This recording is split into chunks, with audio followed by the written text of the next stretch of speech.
और नीतीश बाबू कि जब भी इतिहास लिखेगी तो यही लिखेगी कि वह पलटने के नाम पर, कुर्सी से चिपकने के नाम पर। जनसुराज नेता उपेंद्र कुमार विभूति ने बुधवार को बिहार शरीफ स्थित जनसुराज कार्यालय में संवाददाता सम्मेलन कर राज्य सरकार पर तीखा हमला बोला। उन्होंने कहा कि बिहार में कानून व्यवस्था कमजोर हो गई है और नालंदा की हालिया घटनाएं प्रशासनिक विफलता को दर्शाती हैं। उन्होंने छात्रा से दुष्कर्म मामले, शीतला अष्टमी पर मंदिर भगदड़ में 8 महिलाओं की मौत तथा शिक्षा विभाग में भ्रष्टाचार को गंभीर बताते हुए निष्पक्ष जांच और दोषियों पर कड़ी कार्रवाई की मांग की। इस अवसर पर अंबेडकर विचार मंच जनसुराज के जोनल प्रभारी सत्येंद्र पासवान, नालंदा के जोनल प्रभारी उपेंद्र कुमार यादव, राहुल कुमार तथा शिव शंकर प्रसाद सिंह मौजूद थे। देखिए, जनसुराज पार्टी के नेता और हम लोगों के अभिभावक माननीय प्रशांत किशोर जी जब 2025 का विधानसभा चुनाव हो रहा था तो पूरे बिहार में घूम घूम कर लोगों को समझाए कि जो पूरे बिहार में खासकर युवा वर्ग का पलायन हो रहा है और जो घटनाएं घट रही है, वो चाहे व्यवसायियों की मामला हो, महिलाओं की मामला हो। अभी आपने देखा होगा कि कुछ दिन पहले नालंदा जिला का प्रसिद्ध मंदिर मगड़ा में मां शीतला मंदिर के प्रांगण में दर्जनों माताएं बहनें की जो घटना घटी, भगदड़ के कारण दर्जनों महिला को जान गंवानी पड़ी। हमारे नेता माननीय प्रशांत किशोर जी के आदेश पे पटना से चलकर एक शिष्टमंडल पूर्व विधायक किशोर मुन्ना जी के नेतृत्व में हम लोग मां शीतला मंदिर के प्रांगण में गए थे। लोगों से जो बातें हुई, जो लोगों ने कहा, वो कि इतना प्रसिद्ध मेला, उस दिन महामहिम राष्ट्रपति महोदया जी का भी प्रोग्राम नालंदा में था और जहां हजारों हजार की भीड़ लगती है, जिस मंदिर की गाथा जिस महाभारत काल से चलती आ रही है, और वहां पे एक चौकीदार के भरोसे हजारों लोगों को छोड़ देना और नालंदा जिला का पूरी प्रशासन महामहिम राष्ट्रपति जी की व्यवस्था में लगना, यह कहीं न कहीं सरकार की उदासीनता, प्रशासन की लापरवाही को दर्शाता है। उसी दिन हम लोग एक नूरसराय ब्लॉक में अजयपुर गांव गए, जहां एक महिला के साथ दिन में बीच रोड पे उसे घुमाया गया, उसके साथ छेड़खानी की घटना की गई। गांव वाले लोग जब अभियुक्त को पकड़ने के लिए दौड़े, जिन लोगों ने पुलिस को इन्फॉर्म किया, जो लोगों ने उस महिला को बचाने का काम किया, पुलिस उन लोगों पर ही एफआईआर करके और पीड़ित महिला को पुलिस अपने कस्टडी में ले करके, और यहाँ भी प्रशासनिक लापरवाही को दर्शाता है। अभी कुछ दिन ही पहले नालंदा में एक 17 वर्ष की लड़की के साथ पिस्तौल दिखाकर उसके साथ रेप किया गया। तत्पश्चात लड़की सदमे से उबर नहीं पाई और उसके दूसरे या तीसरे दिन वो आत्महत्या कर ली। मैं माननीय मुख्यमंत्री जी श्री नीतीश कुमार जी, आज वो मुख्यमंत्री के पद पर नहीं है, लेकिन इन सवालों के घेरे में वो हैं। आपको याद होगा कि माननीय पूर्व मुख्यमंत्री, अब कहिए, श्री नीतीश कुमार जी जब 2005 में ओथ लिए थे, कैबिनेट में आप लोगों के द्वारा, मीडिया भाइयों के द्वारा पूछा गया था कि नीतीश बाबू आप बताएं कि 1990 से जो 2005 तक सरकार चली, वो कुशासन की सरकार रही, अपहरण उद्योग की सरकार रही।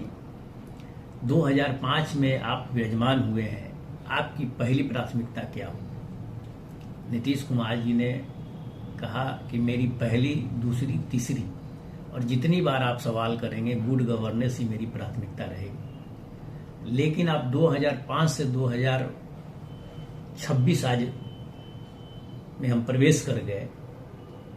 21 साल मुख्यमंत्री के रूप में उन्होंने रहा, बीच में 9 महीना जीतनराम मांझी जी आए।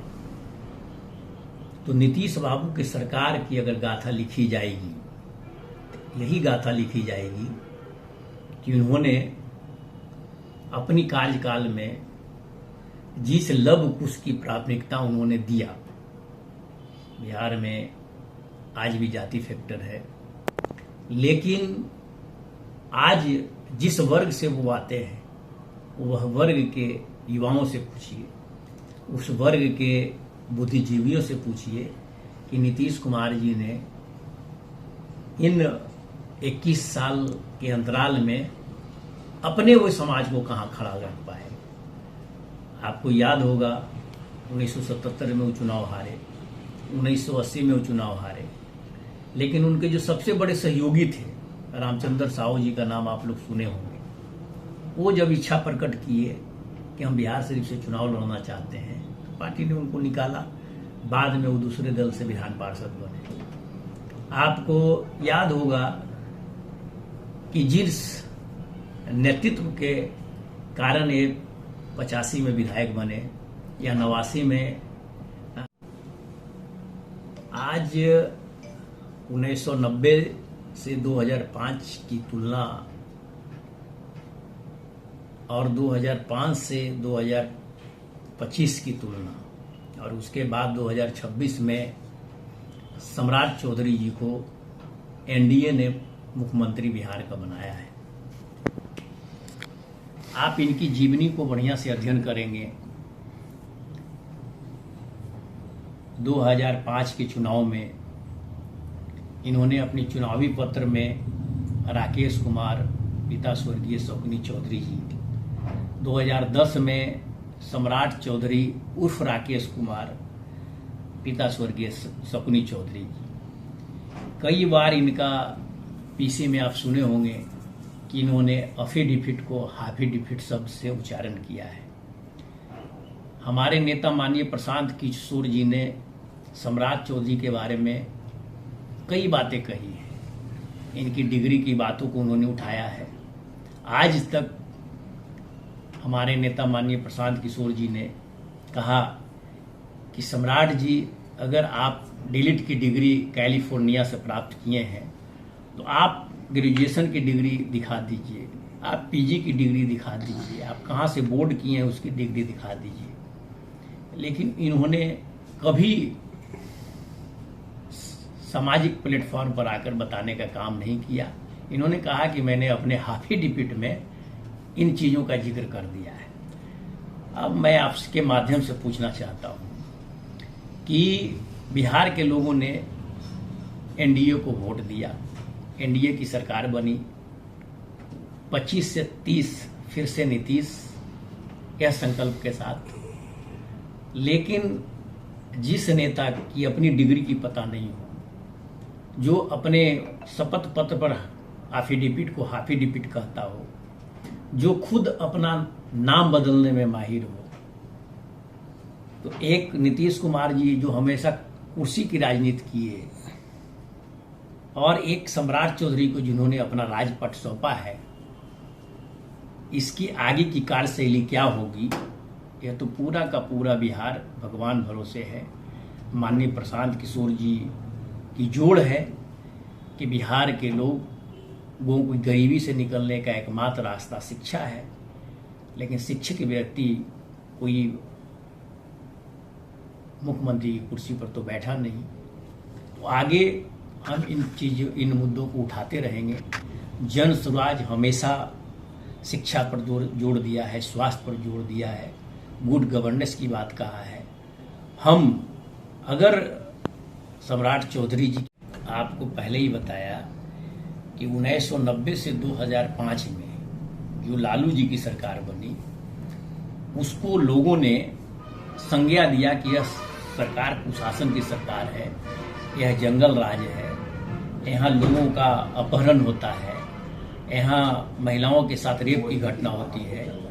इन 2005 से जब नीतीश जी की सरकार आई तो इनको लोगों ने सुशासन का नाम दिया, यह सुशासन का राज है। लेकिन जैसे जैसे सरकार ने अपना कार्यक्रम आगे बढ़ाया तो धीरे धीरे पूरे बिहार में वहाँ का आतंक राज और यहाँ का अफसरशाही राज में तब्दील हो गया, यानी कि सुशासन राज अफसरशाही की राज में तब्दील हो गया।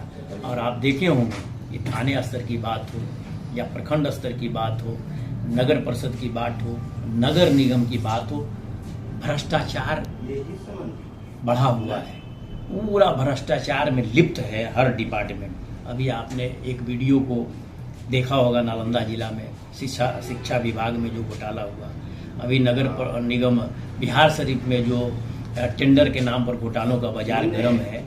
तो सरकार इतनी उदासीन है, सरकार इतनी लापरवाह है, यह बिहार में निकट भविष्य में यह इससे लोग उबर नहीं सकते। जब सरकार ही शामिल है, सरकार के मुखिया को यह नहीं पता है क्या कि होम डिलीवरी शराब हो रही है? सरकार के मुखिया को यह नहीं पता है क्या कि हर पंचायत हर गांव में सैकड़ों शराब माफिया हैं? तो जब सरकार के देख रेख में होम डिलीवरी हो रही है, पुलिस प्रशासन को नहीं पता है क्या? तो यह सरकार लोगों की सुरक्षा करने के बजाय दारू और बालू के बिजनेस में शामिल है।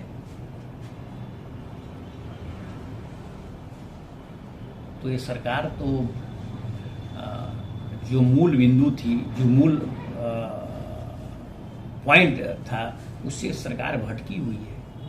और नीतीश बाबू कि जब भी इतिहास लिखेगी तो यही लिखेगी कि वह पलटने के नाम पर, कुर्सी से चिपकने के नाम पर, अपनी स्वार्थ के नाम पर जीवन भर राजनीति किए।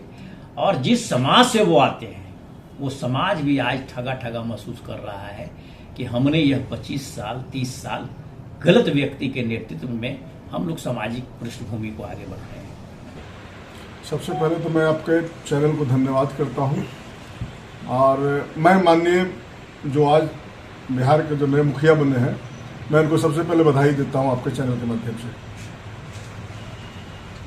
और बिहार में जिस तरह अपराध बढ़ रहा है, तो अब तो उम्मीद बढ़ा है कि पहले तो लोग कहते थे कि बीजेपी वाले लोग कहते थे हमारी सरकार नहीं है भाई, मेरी सरकार है, नीतीश जी की सरकार है, नीतीश जी बीमार हैं। अब तो उम्मीद बढ़ा है कि हम लोग के बीच में मुख्यमंत्री आए हैं, तो उम्मीद तो बढ़ा है। देखिए क्या करते हैं।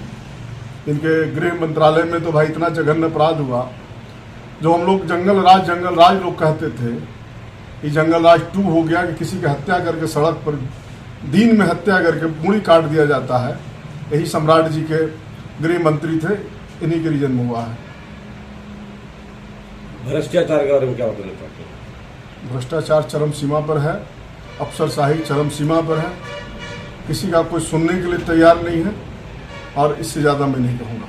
इशारा पर काम कर रहे हैं ना, तो सरकार नहीं चाहेगी कि शराबबंदी चालू हो, क्योंकि उनके इशारा पर हो रहा हो। उनका जो शराब का कमीशन वो सरकार के पास जा रही है, आम पब्लिक से उनको मतलब नहीं है। शराबबंदी तो हो गया, लेकिन शराबबंदी के नाम पर नीतीश जी नरसंहार कर रहे हैं। आए दिन बिहार में 100 से 500 आदमी रोज शराब पी के मर रहा, ये अंदर से नरसंहार है। क्या लगता है कि शराब चालू होना चाहिए? अगर चालू होगा तो दूषित शराब से बढ़िया है कि आपको शोधा हुआ शराब, बढ़िया शराब मिलेगा। अभी जो शराब पी रहा है वो यूरिया से तैयार करके एक दिन में तैयार किया जा रहा है, वो एक तरह से पॉइजन है। उस पॉइजन से निजात मिलेगा बिहार को, अगर चालू होती है तब। तो सरकार का खजाना खाली है, बहुत जगह पेंशन नहीं आया, बहुत जगह टीचर का पैसा। सरकार ने तो पैसा सारा लगा दिया चुनाव में, 10,000 घरे घर बांट दिए, तो पैसा खजाना में रहेगा कहाँ? ये लोकतंत्र की हत्या हुई है।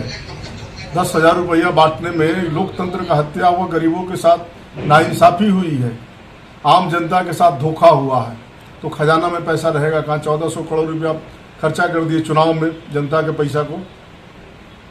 तो इस सब पर जांच होनी चाहिए, सरकार के ऊपर जांच होनी चाहिए।